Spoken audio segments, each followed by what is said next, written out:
Bíblias no Salmo 1.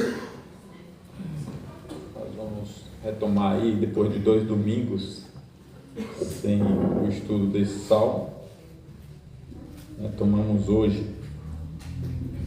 Salmo 1, nós vamos recitar, para quem já está sabendo dizer de cor, e outros lerão, mas todos juntos já citaremos essa passagem com as lições maravilhosas que esse texto nos traz. O tema de hoje vai ser a roda dos escarnecedores. A roda dos escarnecedores. Vamos citar ou ler juntos? Bem-aventurado o homem que não anda no conselho dos ímpios, não se detém no caminho dos pecadores, nem se assenta na roda dos escarnecedores. Antes o seu prazer está na lei do Senhor, e na sua lei medita de dia e de noite. Ele é como árvore plantada junto à corrente de águas, que no devido tempo dá o seu fruto, e cuja folhagem não murcha. E tudo quanto ele faz será bem sucedido. Os ímpios não são assim, são, porém, como a palha que o vento dispersa.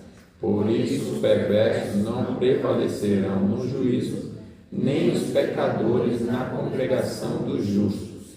Pois o Senhor conhece o caminho dos justos, mas o caminho dos ímpios perecerá. Oremos, louvamos-te, Senhor, por nos permitir chegarmos até aqui e lermos a Tua palavra sem sermos consumidos.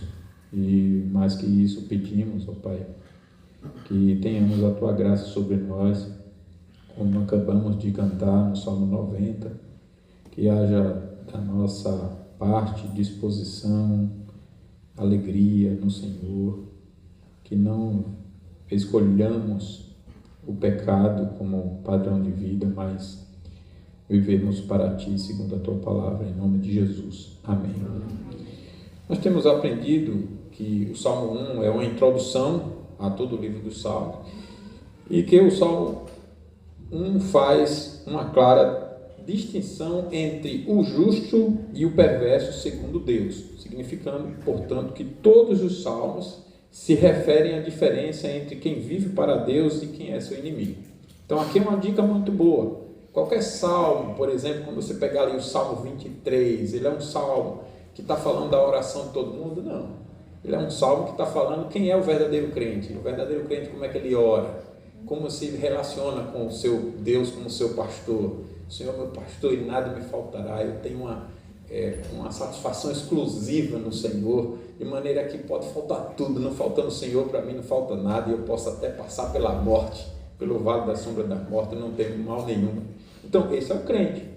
O não crente vai dizer isso de boca para fora. Então, aquele salmo não é sobre o descrente, é sobre o crente.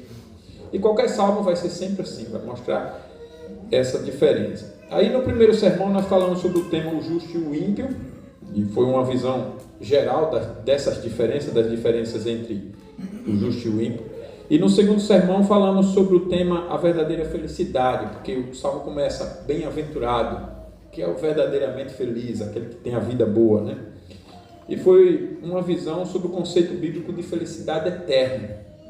Vimos que essa felicidade depende da nossa relação com Deus e do que nós somos por causa dessa relação com Deus. Depende da nossa relação com Deus, essa verdadeira felicidade, e do que nós somos por essa relação. O que é que nós somos?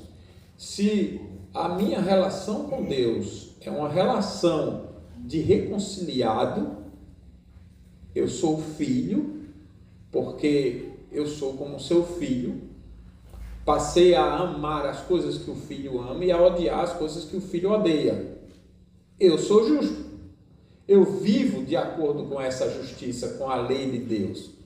Deus não me chama de justo apenas porque Cristo morreu por mim.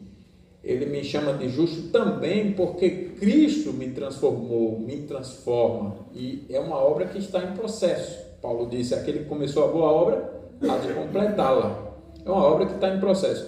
Portanto, eu posso dizer como Paulo, hoje já não sou eu quem vive, mas Cristo vive em mim. A palavra final nunca vai ser do pecado. ainda que eu ainda seja pecador, manchado e tal, mas eu vivo para Deus. A verdadeira felicidade, então, depende da minha relação com Deus, da nossa relação com Deus e do que eu sou por causa dessa relação. Se eu sou de Deus, eu vivo de acordo com a vontade de Deus. É isso que define o que eu sou. E sendo assim, não depende essa felicidade das circunstâncias, do que acontece, se é bom ou ruim. Depende da minha relação com Deus e do que eu sou nessa relação. O terceiro sermão, nós falamos sobre o tema transformação do ímpio. E basicamente, vimos que o ímpio é quem tem a motivação impura para tudo. Portanto, veja bem, foi esse o ponto. O ímpio é aquele que tem a motivação impura para tudo. Portanto, o ímpio pode ser qualquer um fazendo qualquer coisa. Porque o prazer do ímpio é qualquer coisa no lugar de Deus. Veja como isso tem uma relevância muito grande e faz toda a diferença quando nós compreendemos biblicamente. Nós vimos que, portanto, o ímpio pode roubar e matar, por prazer de roubar e matar, mas também pode ajudar os necessitados e dar até a própria vida para salvar alguém. O ímpio. O ímpio pode ser um religioso, o ímpio pode ser um pregador fiel, pode ser um conselho inteiro, pode ser uma junta diaconal inteira, pode ser a igreja inteira, pode ser o presbitério inteiro, pode ser o sínodo, pode ser o Supremo Concílio inteiro. Não faz muito tempo a IPB se desligou da Igreja Presbiteriana Americana porque toda ela já não era igreja verdadeira. Então você vê, o ímpio pode ser qualquer um, em qualquer lugar. Pode ser. Depende da motivação. Eu faço o que eu faço por quê? Então não tem a ver, quando a gente olha o que é o ímpio, não tem a ver somente com o que faz ou deixa de fazer. Tem a ver com a motivação. Eu faço certo? Faço. Mas por que eu faço certo? Porque eu sou de Deus e a minha relação com Ele, e eu sou filho dele e tudo mais, e Ele é exclusivamente a minha satisfação? Não, então não estou em nada diferente dos outros, né? Nós vimos que o prazer do ímpio é qualquer coisa no lugar de Deus, e por isso o ímpio pode fazer algo bom ou ruim. Então, nem mesmo a boa intenção do ímpio é válida, razão pela qual nada nem ninguém fará o ímpio mudar. O ímpio não consegue, o ímpio vive por esse prazer, dominado por esse prazer. Ele tem essa necessidade para a qual ele está vivendo, seja fazer algo bom ou fazer algo ruim, em algum conceito da sociedade. E porque ele vive assim, nada nem ninguém pode mudar o ímpio. Nada nem ninguém. Nem mesmo a boa intenção do ímpio. Porque o seu prazer é maior do que a consciência dele e o desejo moral. Então, se ele pensar assim, eu estou fazendo algo prejudicial. Vamos dizer que o ímpio, pela graça comum, seja um juiz, e como juiz, ele se conscientizou que está causando mal às pessoas. Ele pode mudar a partir disso? Pode. Mas será apenas uma mudança superficial, não real, não de motivação. Porque a atitude dele, a boa vontade dele de mudar, não é uma vontade real para viver para Deus, para viver para Cristo, para ser reinado e governado por Cristo. Não é uma mudança de natureza, não é uma mudança completa. É apenas uma consciência natural, por alguma motivação, às vezes um remorso, às vezes um medo. É um juiz, mas que teve medo. Não, estou fazendo mal à população, daqui a pouco eu vou sobrar nessa. Alguém vai se vingar de mim. E ele, com medo, foi lá e tomou uma providência de mudança. Ou então vergonha, a família está pressionando, e ele, por vergonha, foi lá, mudou alguma atitude, mas ele não mudou completamente, ele não é nova criatura em Cristo, as motivações dele são outras. Você vê que medo não é motivação santa para fazer as coisas, orgulho, vergonha, não são motivações santas, percebe? E nós falamos sobre isso. essas motivações não são transformadoras. O ímpio, portanto, nunca abandonará o erro e fará o certo por amor a Cristo, nunca. O ímpio nunca pensará assim, olha, esse erro e isso que é certo, esse eu abandono e esse eu faço por amor a Cristo. Ele não vai fazer isso. O ímpio nunca vai ter a motivação única que transforma de fato a vida da pessoa. Portanto, somente Cristo pode transformar o ímpio, e quando isso ocorre, o afeto por Cristo, nós aprendemos que expulsa o afeto do ímpio por suas impiedades. Só então a pessoa deixa de ser ímpia, ou seja, passa a ser purificada desses afetos corruptos, pois seus erros serão abandonados e seus acertos praticados por amor a Cristo. Só quando Cristo, então, transforma a vida. Por isso que Jesus disse, sem mim nada podeis fazer. Por isso que Jesus disse, é necessário nascer de novo. Por isso Jesus disse, se pois o Filho vos libertar, verdadeiramente sereis livres. E tantas passagens aqui que vem de memória que dá para citar, para mostrar que não há nada em mim, em você, que garanta mudança, transformação. Se Cristo não libertar, não há mudança. E hoje veremos o que significa se assentar à roda dos escarnecedores. Há quem pense, irmãos, que se assentar à roda dos escarnecedores significa estar com um grupo de pessoas promíscuas na mesa, por exemplo, de um bar ou algo parecido. Então, o assentar-se seria isso, né? Ou seja, quem não está assentado fisicamente com os promíscuos, mas vive um padrão reprovado em sua casa, fora do testemunho das pessoas, da sociedade, não seria, para quem pensa assim, reprovado por Deus nesse salmo. Então, eu não estou assentado na roda dos escarnecedores, porque eu não estou ali numa roda de ninguém escarnecedor. Eu estou sozinho na minha casa e tal.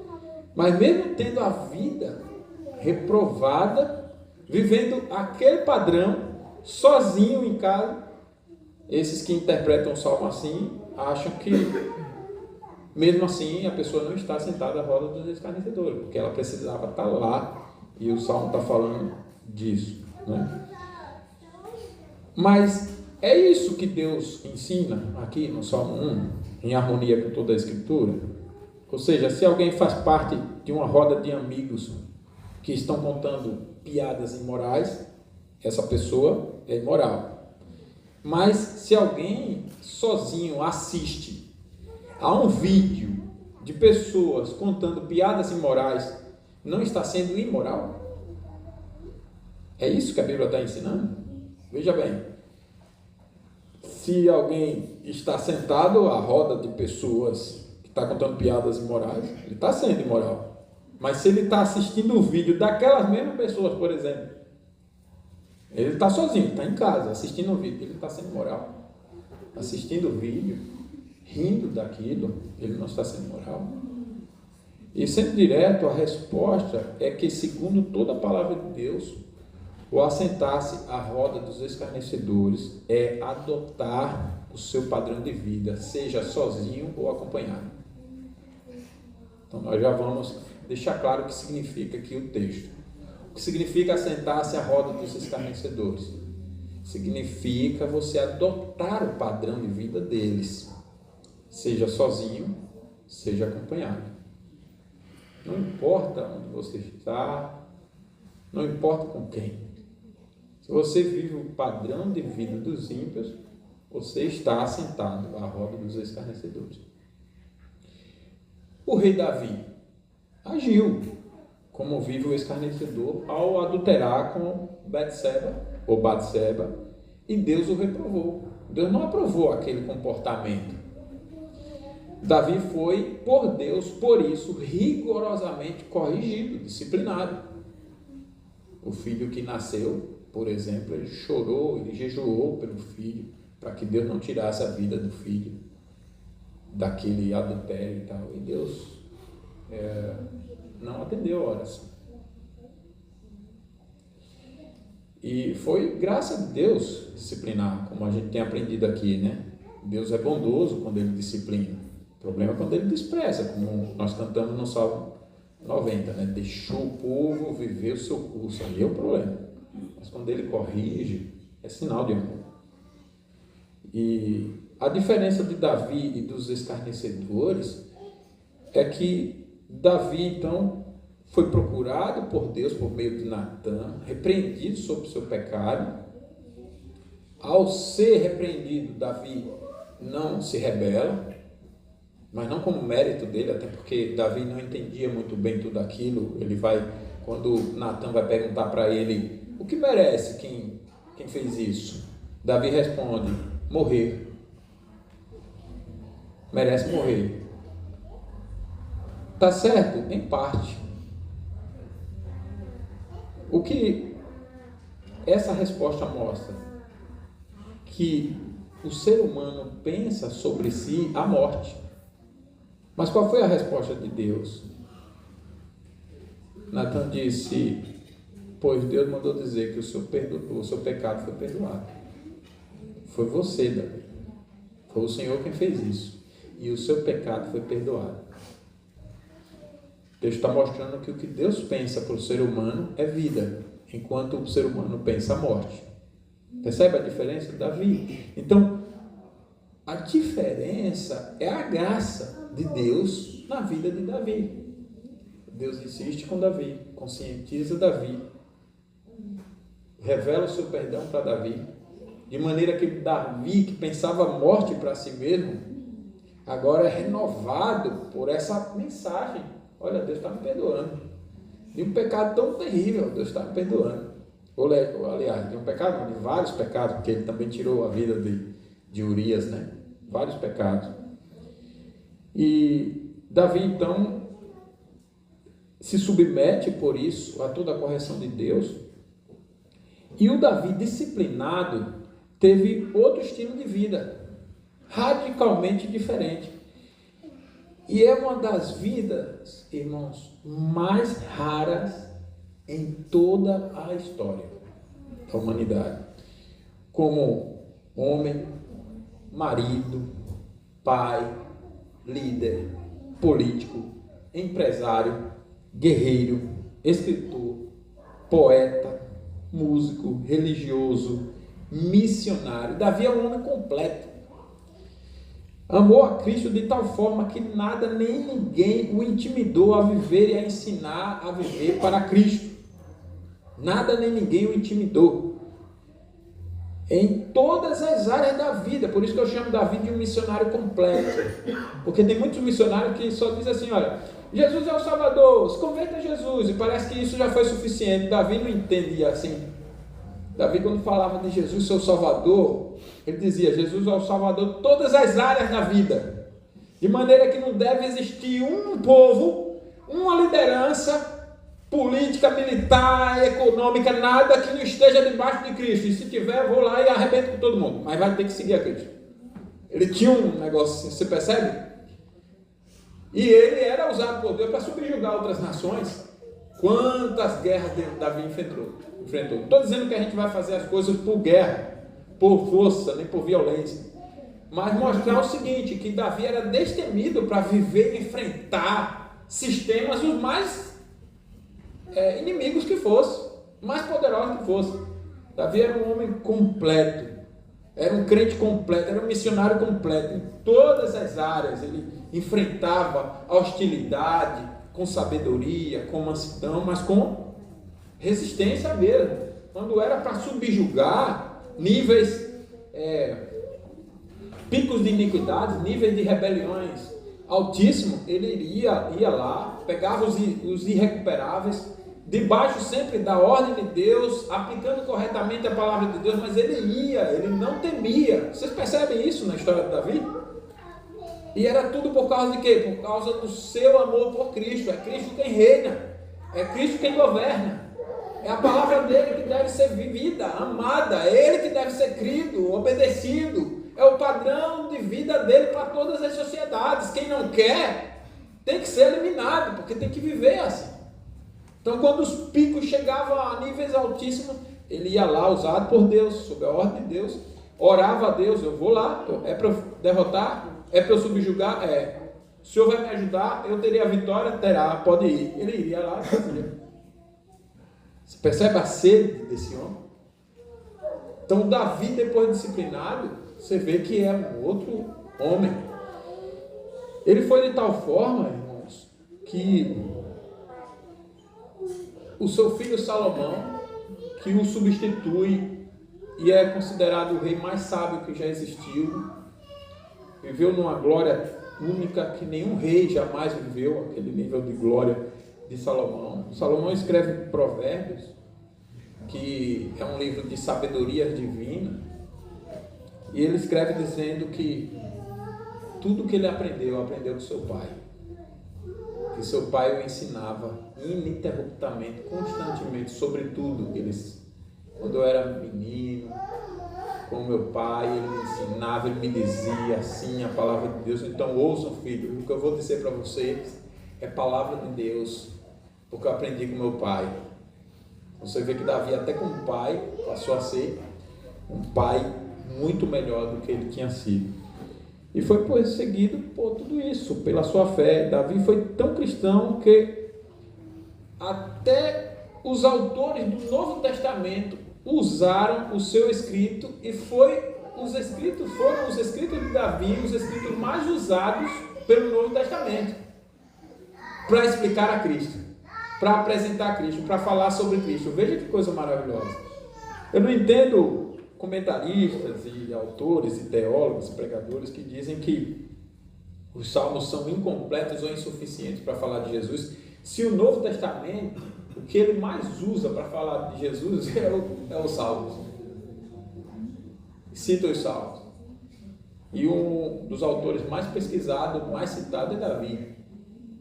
E Jesus é falado, prometido como vindo da linhagem de Davi, do trono de Davi, é filho de Davi. Você vê como que Davi entra para a história pela graça de Deus, né?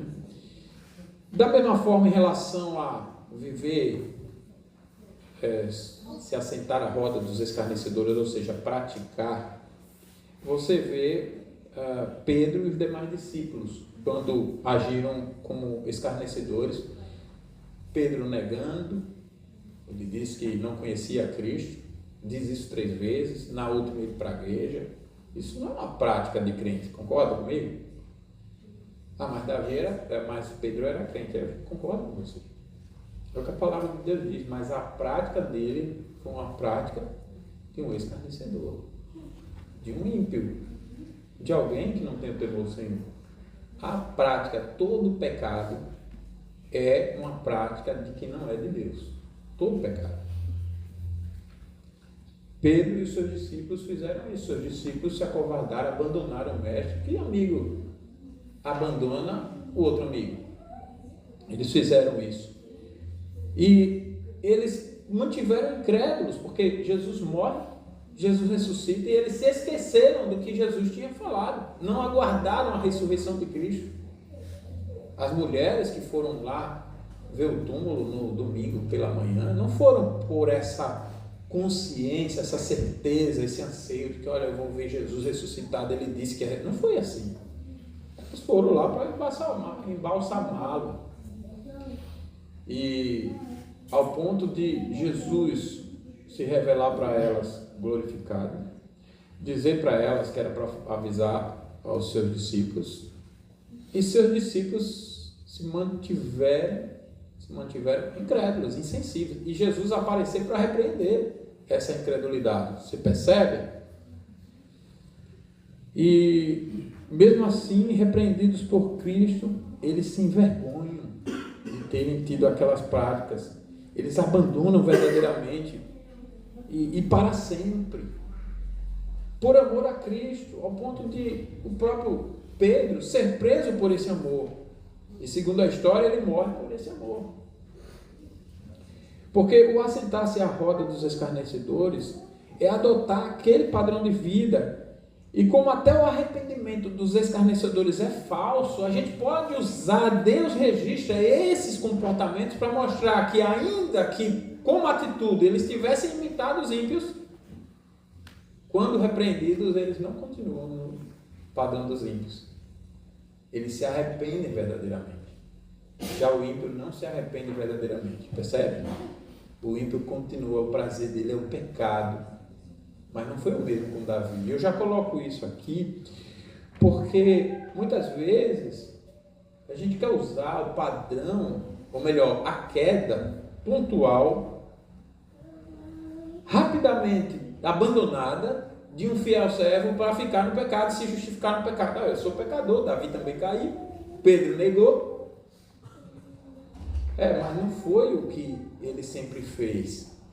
E não ficou dessa forma o tempo inteiro. E não se alegrou com isso.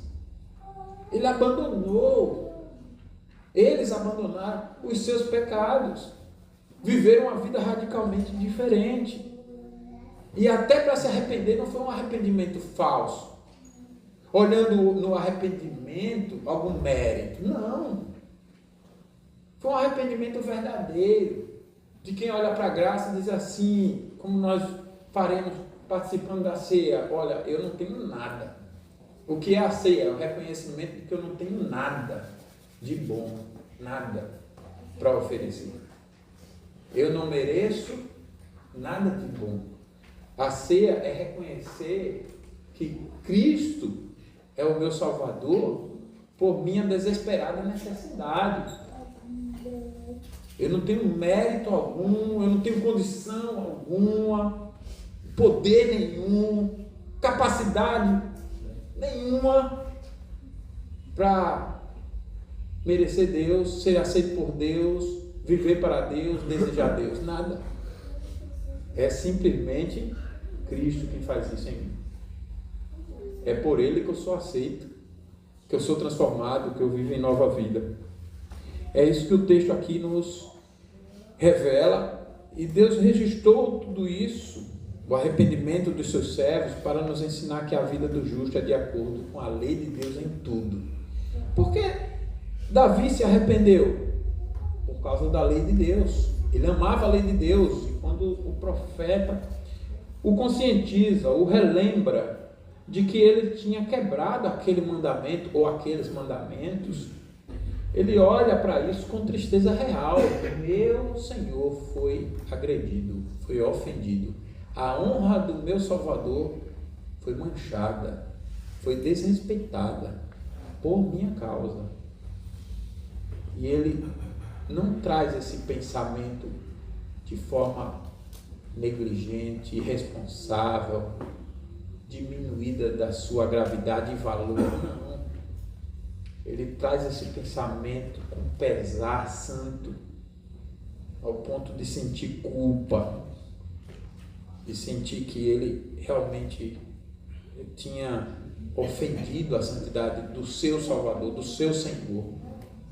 E essa culpa com tristeza real, pela dignidade do seu Salvador ter sido ofendida, mas também com confiança real de que Ele é misericordioso para perdoar. E nesse exercício de tristeza santa, confiança santa, ele confessa, sem mérito algum, humilhado, ele confessa. Mas não confessa hipocritamente, não faz um teatro, nada disso. Ele confessa e ele abandona. Pedro faz o mesmo. A partir de um choro. A Bíblia não diz quais palavras ele falou. Na verdade, só diz que chorou. Mas, certamente, falando muito mais do que muitas palavras. Confessando todas as suas faltas em níveis que de outra forma não seria possível. E ao mesmo tempo se sentindo tão amado, porque quando Jesus vai procurá-lo, já ressurreto, glorificado ele já estava de uma forma que nem os discípulos reconheceram, né? Jesus fala justamente de um ponto que foi relacionado à falta de Pedro. Pedro, tu me amas? Segunda vez, Pedro, tu me amas? Terceira vez, Pedro, tu me amas? E o texto diz que Pedro se entristece porque ele falou 3 vezes, pela terceira vez. E Pedro havia negado 3 vezes. Ele sente tristeza, mas ele diz: tu sabes todas as coisas e tu sabes que ele te ama. Ele não prefere o pecado. Então, o padrão de vida do ímpio não é aceito pelo justo nem quando o justo cai. Ele não fica prostrado, ele não fica sem confessar, ele não fica sem abandonar. Ele retoma, ele olha para a cruz, ele olha para Cristo, ele olha para a sua graça, ele olha para a sua salvação, ele reconhece que se afastou da confiança, que vacilou na vigilância, que desprezou os meios de graça. Ele agora retoma com mais cuidado para não cair de novo. Não é apenas por vergonha moral: poxa, vão falar de mim, eu sou pastor, eu sou presbítero, eu sou diácono, eu sou um membro da igreja presbiteriana. Não é isso. Ele sente vergonha, mas não é essa a questão. A questão é Cristo, é a sua relação com Ele, tanto de tristeza quanto de confiança. Ele confessa e ele deixa.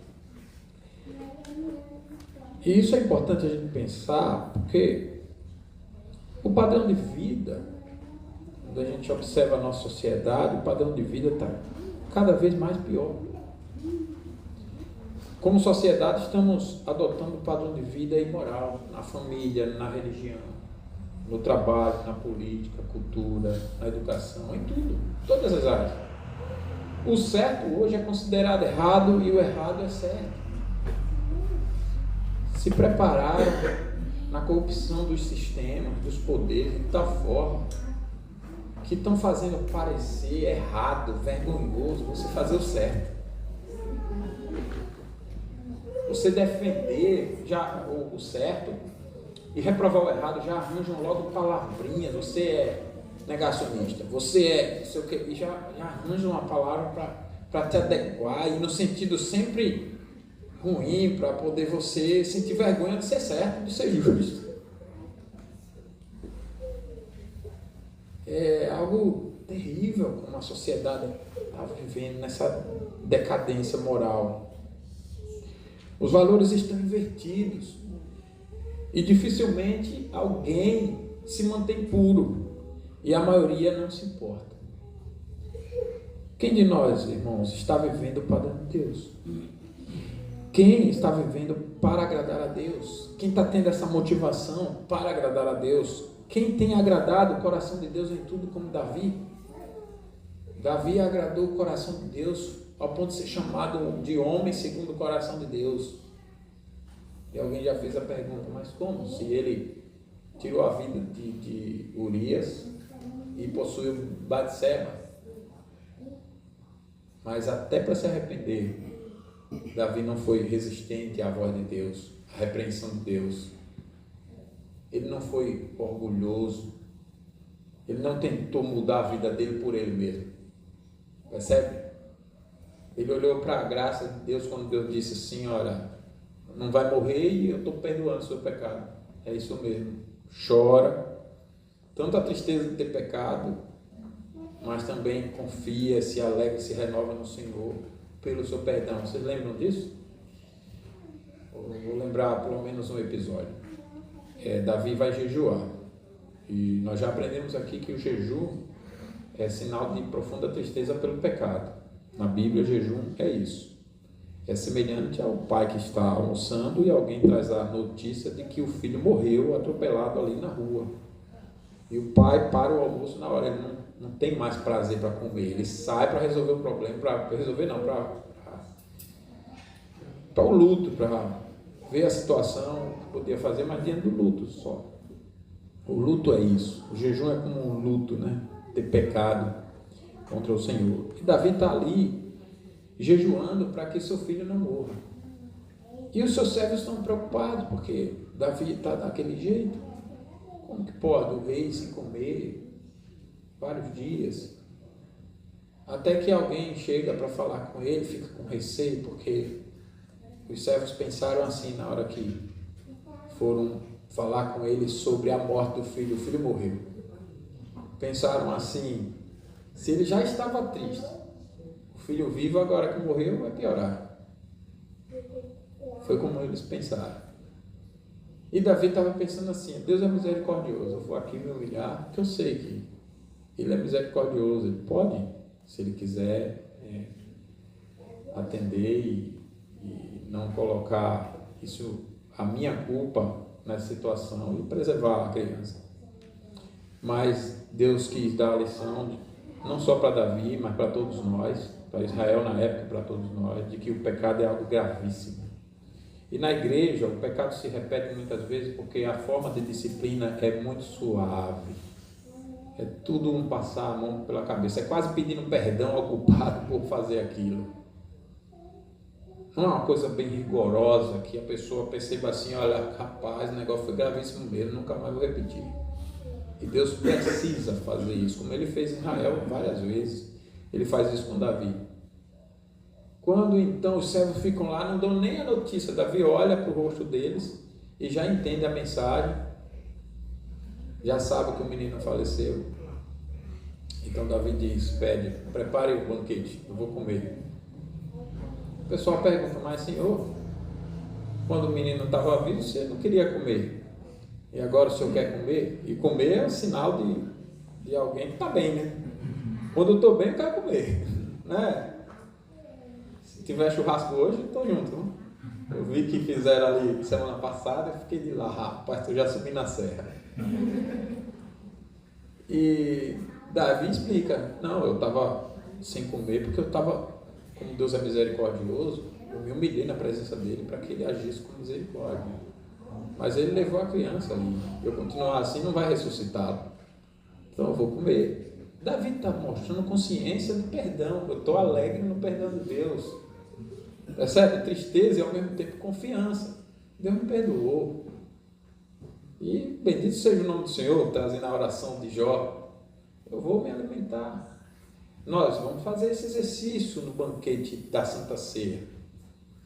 É um banquete espiritual, onde a gente relembra das nossas culpas, com tristeza, com pesar, com vergonha santa. Quero crer que santa de todos nós. Mas ao mesmo tempo confiança santa. Apesar de não merecer, eu sou perdoado. Eu sou filho. Não há mais condenação por Jesus Cristo. Isso é maravilhoso, irmãos. Então, nós temos vivido para agradar a Deus de todo o coração em tudo, e Deus tem se agradado de nós. Quem tem tido a coragem de agir contra a corrupção? Dentro ou fora da família, dentro ou fora da igreja, como fez Davi. Meus irmãos, vocês não foram convertidos por Cristo para viverem como o mundo. Já que somos de Deus, devemos viver o padrão de vida dele. Esse deve ser o nosso prazer, cumprir toda a palavra de Deus e abandonar todos os pecados por amor a Cristo. Nosso prazer deve ser esse.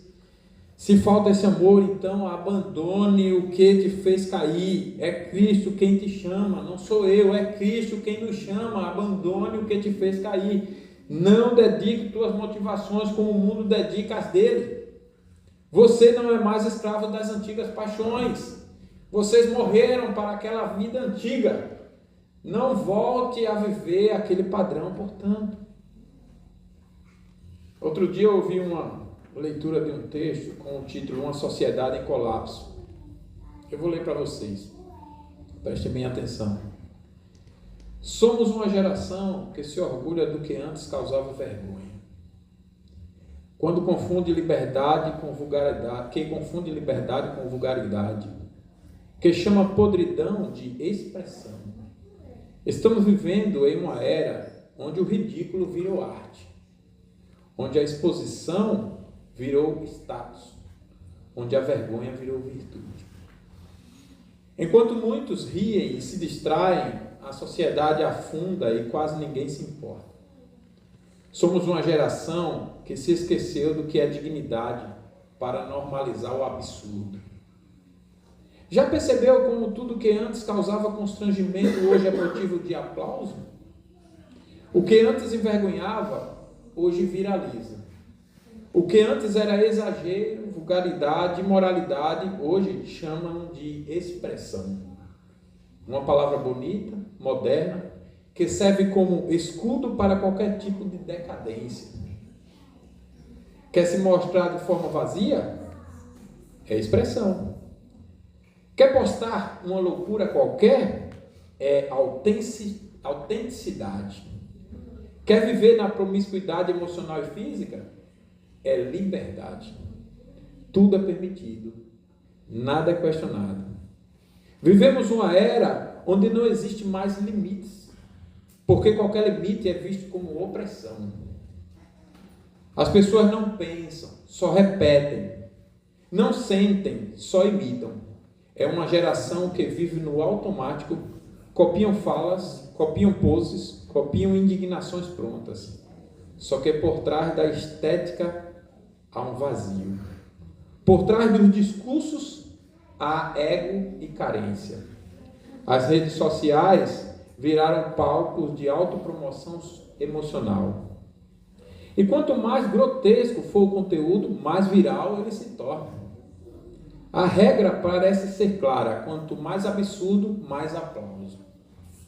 Se você mostra o seu corpo e fala qualquer coisa sem filtro e grita por atenção, você é livre e empoderado. Mas sabe o que desapareceu no meio de tudo isso? A vergonha. Sim.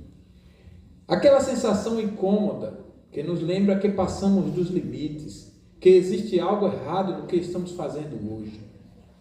Hoje, vergonha é considerada fraqueza e prisão, mas era exatamente ela quem protegia a nossa dignidade. A vergonha que impedia o ser humano de virar espetáculo. Só que agora, ser espetáculo é o objetivo. A consciência foi enterrada. A moderação foi ridicularizada. E no lugar de tudo isso nasceu o orgulho da decadência. Já percebeu como ninguém mais quer ser digno? Querem ser notados. Querem ser vistos. Poucos buscam ser íntegros. O foco é ser desejado, invejado, compartilhado. Até as emoções viraram performance. Pessoas choram olhando para a câmera, gritam para a câmera, se gravam em crises existenciais para ganhar visualizações, porque o sofrimento também virou conteúdo. Nada é sagrado, tudo é explorável. A mente distraída virou entretenimento, a dor virou dinheiro. E sabe o que é mais doentio nisso tudo? Quem ainda tenta manter o mínimo de bom senso é atacado. Quem preserva a sua intimidade é julgado. Quem busca ser decente é visto como retrógrado. Você é chamado de conservador, num sentido pejorativo, só porque não se sente, não se vende e tem valores. De deprimido só porque prefere viver no silêncio do que berrar por atenção. O mundo se inverteu. O erro virou acerto. O acerto virou motivo de chacota. Estamos vivendo o triunfo da banalização, onde a única coisa que importa é não parecer invisível, mas o preço disso é perder o valor por permitir tudo. Permitir tudo, ele está dizendo, é não ter valor algum. A imagem perde valor, a palavra perde valor, a intimidade perde valor, a vida perde valor. E o que sobra é um espetáculo vazio, onde todos atuam, mas ninguém vive. Esse é o novo normal. O normal onde o absurdo virou hábito e a vergonha virou uma peça de museu. A distração é como entorpecente. A geração de hoje cresceu com o dedo na tela. É programada para sons, luzes, vídeos de 15 segundos e recompensas instantâneas. Pulsa em notificação, respira em curtidas, dorme ao som de vídeos automáticos. É uma geração que não sabe mais ficar só, entre pânico no silêncio. E o texto continua, mostra que o comportamento atual é o mesmo do passado. A diferença é que hoje é possível ser gravado e publicado mundialmente na internet e ser conhecido rapidamente. Que o ser humano sempre foi dominado por seus vícios e conclui devemos recomeçar para nos salvar. Irmãos, nós estamos falando sobre o que é se assentar na roda dos escarnecedores. Deixa eu tentar trazer vocês para todo o contexto do que eu estou trabalhando aqui. Vocês perceberam esse texto? Esse texto é uma leitura da sociedade. Uma leitura consciente. Uma leitura de um padrão decadente. Só que eu pergunto a vocês, quem escreveu? É justo ou crente? Quem escreveu esse texto? É alguém crente, como a Bíblia está dizendo, ou é alguém que está na roda dos escarnecedores? O que vocês acham?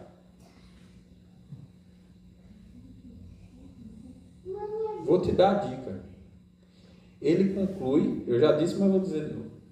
Ele conclui o texto dizendo que nós precisamos recomeçar para nos salvar.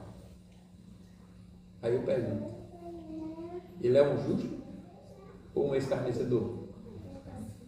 Um escarnecedor que conseguiu perceber o problema pela graça comum, mas que não conseguiu enxergar a solução pela graça especial.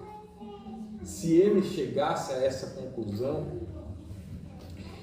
ele reconheceria que todos somos incapazes de mudar, que o problema é muito maior. Por isso Deus mandou Jesus. Jesus é a salvação para todos, mas ele conclui de outra forma. Ele conclui dizendo, precisamos recomeçar para nos salvar. Vai para o mesmo problema, cheio de si, achando que o ser humano é tão bom, percebe? Um texto tão... Você quase se deixa levar achando que foi um texto crente.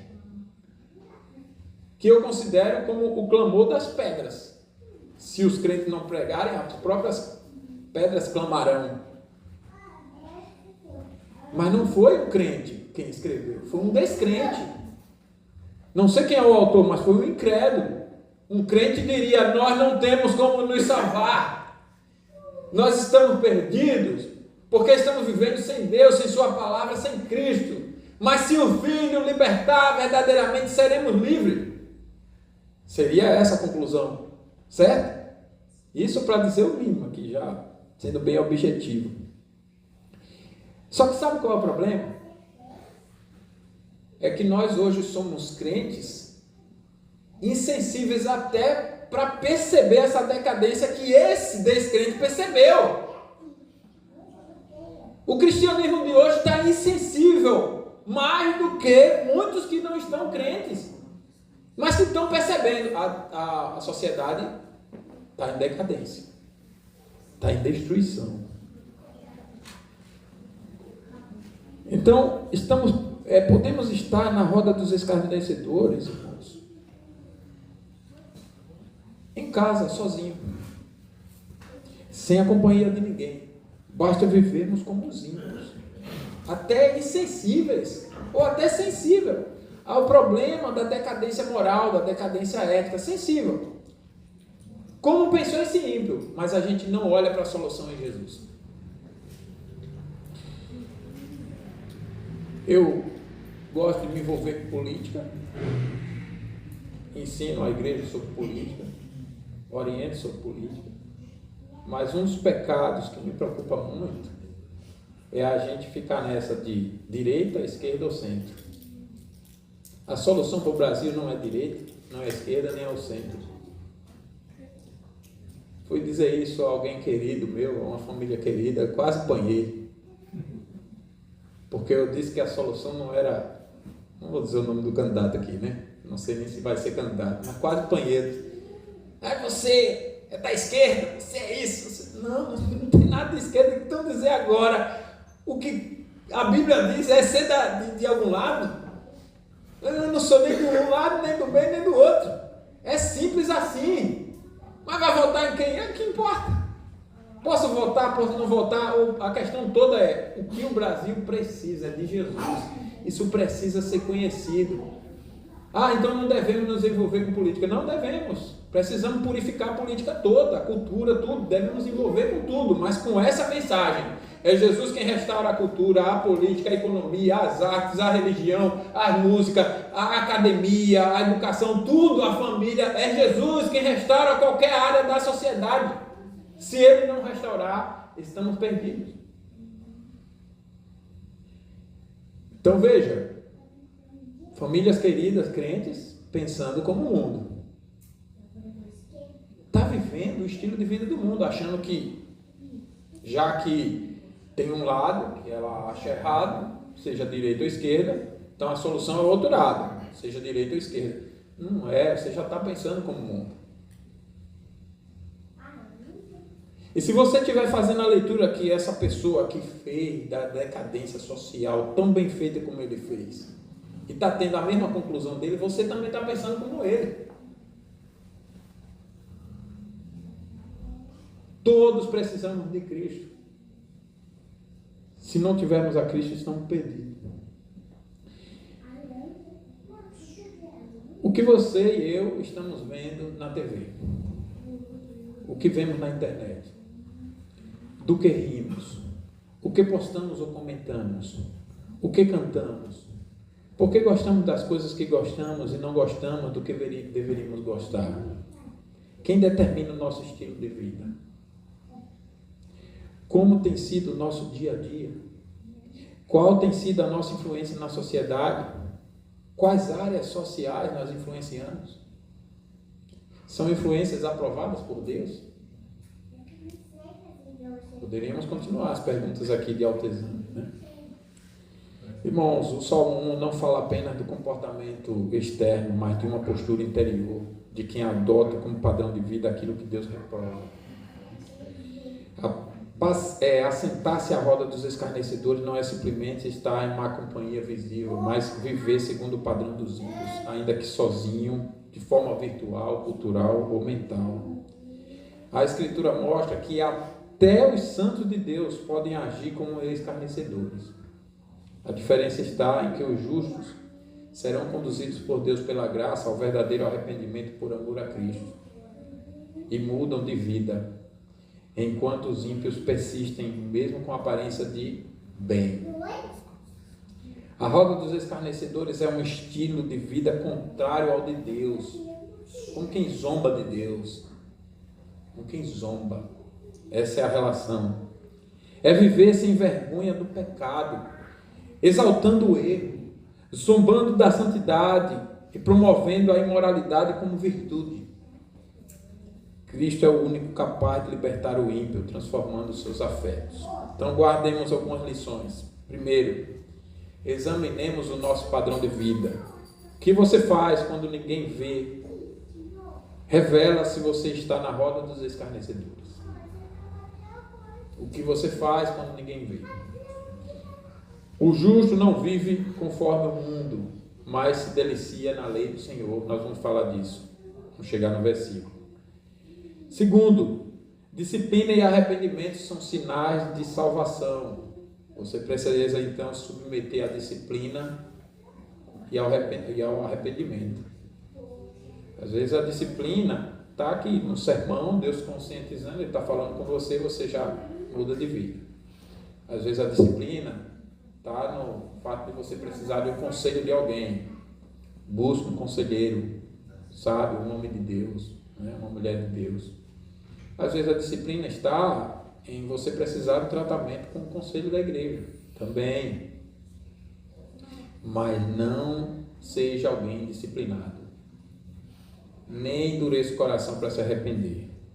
Como Davi e Pedro, o verdadeiro servo de Deus não permanece no erro. Submeta-se à disciplina do Senhor. Ela gera frutos de justiça. Terceiro, cuidado com a aparência de santidade sem transformação. A aparência de santidade sem transformação. Deus não quer uma vida de aparência. Deus não quer um louvor de lábios, mas um coração distante.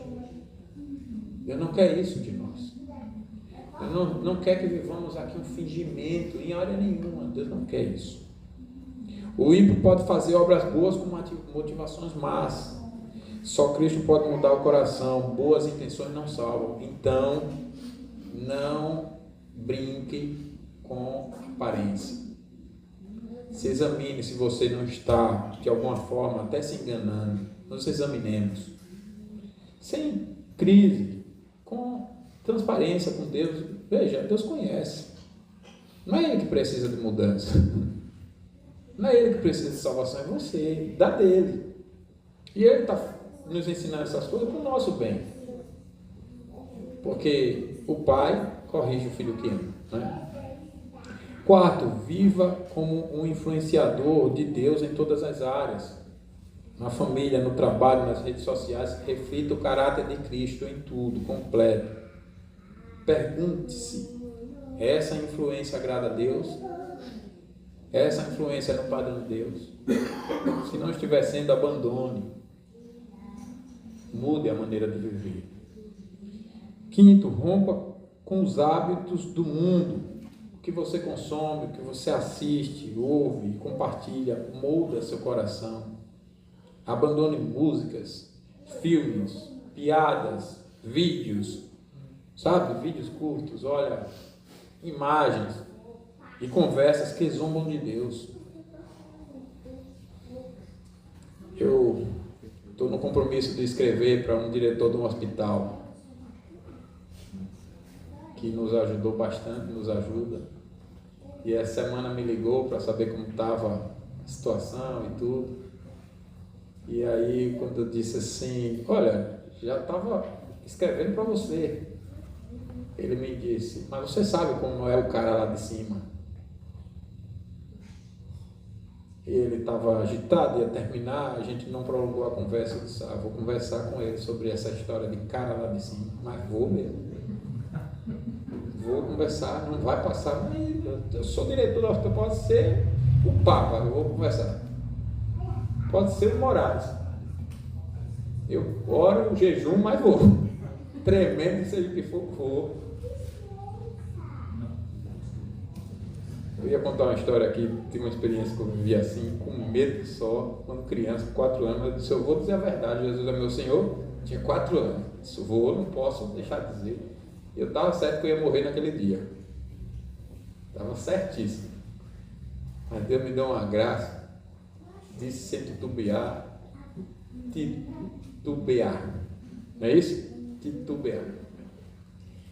E Deus deu uma grande lição naquele momento. Temos que fazer isso, irmão. Não podemos achar que, sabe, temer mais os homens do que a Deus. Olha, então a gente está invertendo as ordens, está vivendo como o mundo, percebe? Eu estou com mais medo dos homens do que de Deus? Não, não pode. Não pode. Sexto, rejeita a cultura da banalização e busca a vergonha santa. Vergonha pelo pecado é um dom de Deus, irmãos. As pessoas perderam. Olha, você viu que o texto aqui falou da perda da vergonha. Só que ele falou de uma perda moral. Não falou no sentido bíblico. Hoje em dia as pessoas não estão nem nesse sentido bíblico. Mas nós devemos resgatar isso. É vergonhoso não se envergonhar daquilo que é vergonhoso. Você ficar ali achando que não é para se envergonhar de quê? Qual é a sua falta? Eu acho que a minha falta é mínima. Pois ela é gravíssima, porque a dignidade de Deus está sendo ofendida com essa mínima falta aí nos seus conceitos. E você não se envergonha disso? Você pode achar o que for, se justificar como for.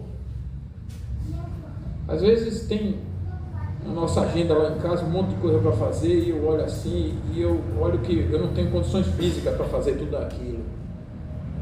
Eu fico triste e me envergonho com aquilo. Eu digo, poxa, eu sou um homem e eu não tenho condições físicas de fazer tudo aquilo ali mais. E eu sei que isso vai piorar uma velhice, né? No sentido de que vem o cansaço, vem a fadiga. Eu vejo, ele está me olhando desconfiado. Mas vem mesmo. É a primeira vez, irmãos, que o Wilson me fala dessa coisa de se sentir cansado. Mas eu nem lembrei de você. Já que está falando, a gente sente cansado com a idade. Não estou me achando velho, não, 49, tá? idoso assim. Mas não sente, né, irmão? Ou a irmã tinha o vigor de quando tinha 5 anos? Não tem, né? Não tem. Então, ainda que seja uma coisa física, assim, você olha para você, mas pense assim, olha, eu tinha compromissos que eu não estou conseguindo fazer. Porque tem uma velhice, tudo bem, mas não é exagerar, é você olhar para você mesmo. Existem coisas que você precisa cumprir. Oi? É ver alimentações, você saber, olha, eu tenho coisas que eu não estou fazendo. E por que não está fazendo? Se nós fôssemos pecadores manchados pelo pecado, estaríamos assim? E você olha para a graça, não, é virar com a esperança, virar o tempo em que eu serei glorificado. Eu olho para esse tempo com esperança. Mas eu sinto tristeza aqui agora. Porque eu não consigo fazer tudo o que eu deveria fazer. Poderia fazer se eu não fosse pecador. Cristo me libertou, não há dúvida disso. Por isso Ele também me libertará. Ele me salvou e me salvará. Por isso que eu me entristeço aqui e crio uma ansiedade santa por lá. Não a ponto de abandonar aqui. Entende o que eu estou falando? Mas eu tenho que fazer. Mas se eu não faço nem pelos pecados reais, pelas coisas, veja, são coisas mínimas. Uma vida de oração, irmãos, não é muito. Você acorda e ora. Em casa mesmo. Às vezes não precisa nem sair da cama. Mas a gente não tem vida de oração. A Bíblia é tão fácil, tão acessível. Você abre e lê. Custa abrir e ler. E meditar na palavra, mas não. Pega um versículo e fica ali meditando, exercitando sua mente nos padrões de Deus, mas a gente não faz. Então, rejeita essa cultura da perda da vergonha. Sinta vergonha. Olha, eu sou um crente que não sei os 10 mandamentos. Sinta vergonha disso. Eu sou um crente que não sei os principais versículos de cor. Principais no sentido de uma seleção que você faz para evangelizar, então eu não sei onde se encontra, não sei a divisão da Bíblia. Eu sou crente, mas eu não sei quais são as doutrinas, não sei. Quais são as doutrinas bíblicas? Eu não sei falar dos atributos de Deus, eu não sei quais são os comunicáveis, os incomunicáveis. Eu não sei falar de Jesus, da graça de Cristo, eu não sei por que cruz, por que sacrifício, isso tudo eu não sei, essa linguagem. Ou então eu uso, mas eu não sei explicar. Eu não sei explicar o batismo, eu não sei explicar a Santa Ceia. Então, isso é vergonhoso, irmão. Isso é vergonhoso. O mundo não sente vergonha disso. O mundo sente orgulho, mas você não. Você não deve sentir orgulho disso. Ah, é só o pastor? Não é. Nós aprendemos mais cedo na EBD. Não é. Nós devemos ter vergonha de ter crianças na nossa igreja que estão crescendo e não sabem do básico. Não sabem das doutrinas. Não sabem. Nós temos que ter vergonha disso. Como pais, não é falta de condições de acesso, principalmente hoje, o que não falta é acesso ao conhecimento. E aqui nós podemos dizer, pela graça de Deus, nós temos buscado diligentemente correr na contramão de tudo isso aí. Conteúdo tem, material tem, a Bíblia está na mão, os símbolos de fé estão aí, os ensinos estão aí. Mas nós não fazermos, aí não. Sétimo, evite o evangelho da moralidade sem Cristo. Você querer uma mudança, olha, eu vou mudar moralmente essa área, aquela área, mas sem Jesus, então a mudança não vai ser verdadeira. No último dia você vai chegar cheio de razão. Senhor, eu mereço entrar, Senhor. Chegar cheio de razão. Jesus vai dizer bem assim: olha, apartai-vos de mim porque tive fome e não me deste de comer, tive sede e não me deste de beber. Aí você vai perguntar: como que nós não te demos? Nós nem te vimos. Ou seja, significando que merece. Já pela graça, Jesus diz: vinde bendito do meu Pai porque tive fome e me deste de comer. E a pessoa pergunta: mas como? Quando te vimos isso? Nós não fizemos, Senhor. Ou seja, nós não merecemos entrar. Nós entramos por causa da tua graça, não porque nós merecemos. Então, refletir sobre a decadência da sociedade sem apontar para Cristo é inútil. Apenas Jesus pode recomeçar a vida do ser humano. E por último, cultive o prazer na palavra de Deus. Só há dois caminhos: o justo guiado pela lei de Deus e o ímpio guiado por seus desejos pecaminosos. O justo tem prazer em obedecer por amor a Cristo.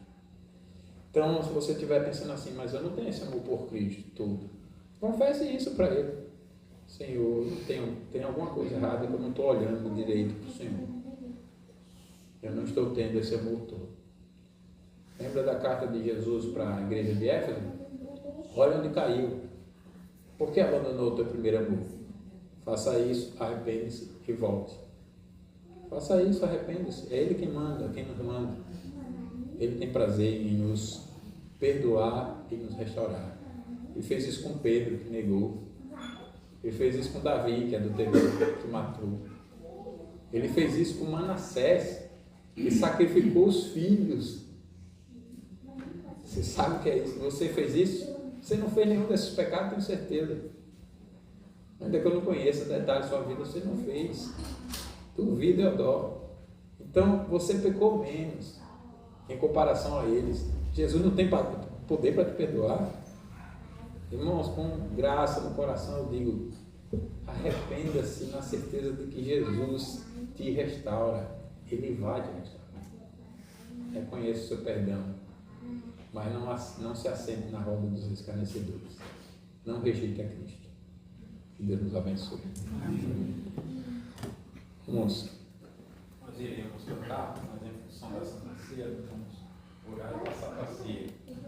Pedir ao presbítero Deus para nos apresentar essa oração, já pedindo também a bênção do Senhor.